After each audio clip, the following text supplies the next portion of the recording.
Today, we would like to discuss the difference between HMO and PPO. And hopefully by the end of this video, you are able to make the right selection and right choice for your dental care, and possibly it would help you for your medical care. HMO stands for Health Maintenance Organization, and PPO stands for Preferred Provider Organization. I am going to tell you right off the bat that I am not a fan of HMOs, and HMOs should have never happened. I believe the intention of HMOs at the beginning, it was good. And as the name says, Health Maintenance Organization. There is a village in China that the villagers, they pay their doctor every single month a small amount of money. And that doctor's duty is to keep them healthy and keep them from getting sick. As soon as somebody gets sick, they stop paying the doctor because they believe the doctor has done something wrong. That's why they're not feeling healthy any longer. Well, if it was an HMO like that, I would fully support that. I'm all in favor of that. But with the current situation of the HMOs, they get a per capita like decapitation, like the head. They get money per head. Regardless of whether you go to doctor or not, you pay that amount every single month. And the insurance company turns around and gives that some of that money. The insurance company keeps most of it and gives some of that money to a healthcare professional and assigns the patient to that particular healthcare professional. So what happens is that thousands of people buy this insurance, the HMO insurance, and they pay thousands of dollars collectively. And then the insurance company takes a little bit of that money, and because there are a bunch of people that are being assigned to a particular provider, particular dentist or particular physician, they take a little bit of that big money they get from all the insured and they give that to the provider. And for the provider, it looks good because they get like about $5, $7 per patient per month, whether they see that patient or whether they do not see that patient. Do you see right there? Pause and stop right there. There is something wrong with the picture right there. If the healthcare professional would see or not see the patient, the healthcare professional still gets the money. All the healthcare professionals, they take an oath to be ethical and to be good to the patients. That is all good. But healthcare is also a business. People have to run a business in order to survive. They have to run a business in order to make a profit. If a healthcare office does not make any profit, they would basically have to close that office. So profitability in any healthcare facility is important. So when they give this amount of money to a provider and they assign, let's say, 50 people, 100 people, 300, 500 people to a dental office, and the insurance company pays that check every single month, whether the provider would see these patients or not. It's the nature of human being. And somebody literally has to be a saint not to abuse the system. And what happens if you call a healthcare office and if you are an HMO patient, because they already get paid whether they see you or not see you, they really have no incentive to get you in right away. They really have no incentive to see you. So unfortunately, you automatically become a second-class citizen in healthcare professional office. Again, there are some exceptions, and those exceptions are very few and far in between. It's a typical picture of an HMO office is When they are assigned to an office, they have no incentive to see you. Therefore, the appointment is given to cash patients or fee-for-service patients or PPO patients. So the HMO by its design is flawed and is wrong. Now, let's go one step further. Because like I said, in almost all the HMO offices, when a patient calls, they push your appointment as far out as possible. They give the priority to other people who are not HMO. And what happens is that just by the nature, right off the bat, you are pushed out. You may have an emergency, you may have something urgent, and some of these urgencies, because of the laws and the liabilities, they get you in, but again, they will do the minimum that they can, and they get you out, and there you are appointed again, appointment far out. And going one step further, now you are in the facility, you are actually a patient in that dental office. Then what happens? When the doctor is diagnosing, most of the HMOs do not pay for fillings, for preventive services. It's supposed to be covered under your HMO plan, and you should not have any out of pocket. Well, again, ask yourself, can somebody work for free? Nothing is free. Even though that money that the office got paid, the little money, $5, $7, whatever per capita that the office got paid, whether they see you or not see you, that money was a prepayment for these little services like small cavities or any basically cavities, or the better word for it is caries, the cleanings, all of that. That money is supposed to be going towards that, and that's by the rules, it was a prepayment for that. But unfortunately, that is not how the healthcare professional looks at it. They look at it, I have to do free fillings. I am not going to do free fillings. I'm going to be doing free cleaning. Well, you know what? I'm going to do it as quickly as possible. I'm not going to diagnose deep cleaning, and we're just going to treat it as like a simple cleaning. It's just turns out to be, unfortunately, as supervised neglect. They're supervising it, they're watching it, but it becomes neglect.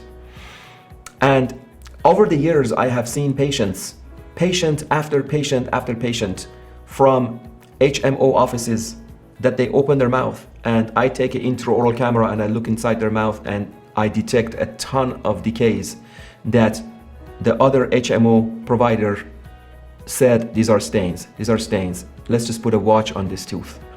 So clinically, when the patient is there, those small issues are overlooked. A few years back, I accepted HMO and I told my partners, let's sign up for these HMOs because we're gonna be good, we're gonna do all the work, and then after that it's going to be just maintenance. That's looking at the world with rosy glasses. My partners ended up doing a bunch of free work and above and beyond. And when they were calculating at the end of the month, they were losing money. And it came to a point that they were proposing that, okay, maybe we should do what everybody else is doing. We should just look the other way. And when we see these decays, just not diagnose all of them. Just go for what is most severe. Just go for what is showing on the X-ray. Well, you cannot do that. If you are a good dentist, if you are a good provider, you cannot sleep at night if you are treating your patients any different than if you would treat your own child, you would treat your own wife, you would treat your own sister or brother. You cannot live with yourself and you cannot sleep at night. So the choice is that if you are going to be doing this work, you go above and beyond and you will lose money. And then as a healthcare provider, what do? You have to treat these patients. One patient comes who has the PPO that actually pays for every procedure at a discounted rate. And then the patient comes with an HMO. So what you do, you take your intraoral camera, you take all the machines and you diagnose all the work, on the patient that actually pays, and the insurance pays something for every procedure. And then the next patient sits in the chair, and on the next patient, because it's a HMO, you are going to put a bunch of watches in your documentation. Tooth number 2, a watch. Tooth number 3, a watch. It's like, what are you watching? Are you watching for something to get worse? Would you do that to your own family members? So then one patient is treated different than the other patient. Well, what kind of a respect your staff is going to have for you as a provider? Your staff know there are two things: whether you are doing under treatment on the HMO patient or you're doing over treatment on the PPO patient. Which one is it? It's one or the other. So in our offices, we decided that we are not going to play the game of HMO with any patient. We are not going to have any HMOs in our offices. Having HMO is like when you are thirsty and you drink the ocean water because it looks like water. When a dental practice accepts HMO, why do they do that? Because they're hurting for money, and they so badly want that insurance check every single month, $5,000, $10,000, $15,000 a month. Just the insurance company pays for so many patients that are assigned to this practice. Whether he or she visits these patients, they get the money. They so badly want that money. But if they start drinking that water, they are going to be thirstier and thirstier, and the whole entire office turns into an HMO center. Here is another horrible thing that happens to HMO patients, which I don't want that to happen to my worst enemy. There are corporate offices, dental offices, that they have a bunch of different dental offices, and they are not even owned by a real dentist. They're owned by corporation. And what happens in these offices, they make money out of HMOs, and they have figured it out how they can make money out of HMOs. First and foremost, they go after assigning a whole bunch of patients to that center. Thousands of patients. So therefore they get a really huge check, $40,000, $50,000, $60,000 a month from insurance companies for just assigning those HMO patients to their centers. And then to each center, by the way. And what they do is when the patient comes there, of course, they delay these patients so they don't see them. They push them out and they take their cash and fee for service and PPO patients first. They put them priority. But on top of that, when they get these HMO patients in, they play what's called an upselling. They upsell this and upsell that, and they tell the patient, this is not covered by your insurance, but this other particular thing is covered and it's not good. But if you do this one, you have to pay this much out of pocket. So at the end, the patient ends up paying more at an HMO office than less. There is the old saying that says, there is a reason that something is cheap. When you go and buy insurance, HMO is cheaper than PPO, of course. And there is a reason that it's cheaper. Because of how the usage is. There is less of a usage and more of a money to play around with. So another horrible, unfortunate thing that happens in very large HMO offices is that they play around with the specialty procedures. And pay attention to that. They have an endodontist, which is a root canal specialist, that comes to that office. And if root canals are done by a specialist, the HMO actually pays a decent fee for that, because a specialist do not sign up for HMO. Most of them do not sign up for HMOs unless if they get paid well. The general dentist, out of desperation, they sign up whether they pay well or not. But because there are fewer specialists available, when they sign for an HMO, they negotiate a good price for root canals, good price for orthodontics, good price for periodontics, which is gums, treating gums. So because HMOs pay well for a specialist to do the work, are you ready for this? This is how horrible in some of these offices they treat these patients. They line up all these patients and the general dentist is doing most of the work. They do the drilling, they do the access of the root canal, they start cleaning the root canals, and the specialist comes at the end and he puts the final filling in the tooth and basically does a little tapping on it, and the general dentist go back again and do most of the work and finish it up, and they bill that to the insurance as the work done by specialists. That is one of the biggest scams of dentistry that is going on today. And as consumers, you should be watching for that. If you are going to a specialist for root canal, there should not be two different dentists or sometimes three different dentists. Three different people. There's an assistant, dental assistant, and there is a general dentist, and there is a specialist. Three different people at the same time working on your root canal. That is not really done by a specialist. Filing and cleaning a canal is not an easy thing. And if it's a difficult situation of a root canal that is done by a specialist, the whole thing should be done by a specialist. Of course, having an assistant next to you to help with the procedure makes sense. So it ends up to be, when people sign up for an HMO, they end up signing up for an abusive relationship. And that is something that I would not want it for my own family, and I don't want it for you either. So next time somebody is trying to sell you HMO for you, for your family, for your members, some of you are leaders of a company, you are human resources for a company, you are a union leader fighting for your members, and they come to you and they show you, wow, look how cheap it is, look how much money you can save. Yes, on the surface you may be saving some money, but the human price on that is agonizing. It's absolutely horrifying. And the amount of neglect that can happen on these members, on these people, is something that is on my conscience if I do it, and it should also be on your conscience if you are the one who's choosing these plans. Honesty is the best policy. You have to tell people what these plans are. You have to tell them what pros and cons are. I just cannot think of any pros once it gets to HMO.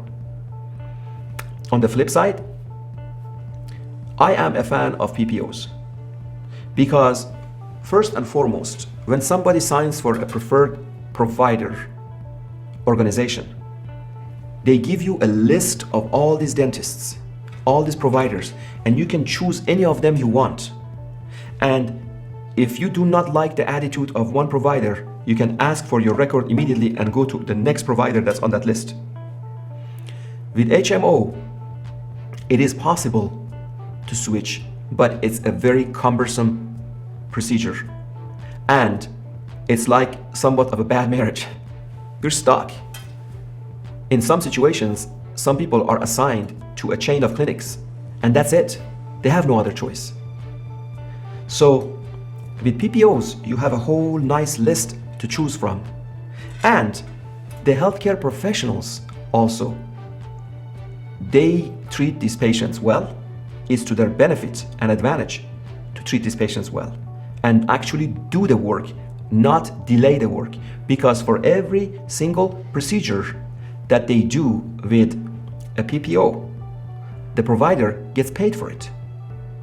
So if they are doing a filling, it is going to be at a discounted rate because insurances negotiate these rates with providers. For instance, a filling, a one surface filling, which is basically like they do a filling on the top surface of the tooth. That's like one surface. If a filling is, is done typically, let's say $200, $250 by a dentist, your PPO insurance negotiates the rate with this group of dentists and says, we are going to pay only $100 for that one surface filling. And as a provider, we accept that because they are basically promoting our office to a whole bunch of patients. So that's why we would accept a lower fee schedule. And it's a win-win. The dentist does the work, he gets paid a discounted rate. It's not a full price, but he gets paid for it. And the patient gets taken care of.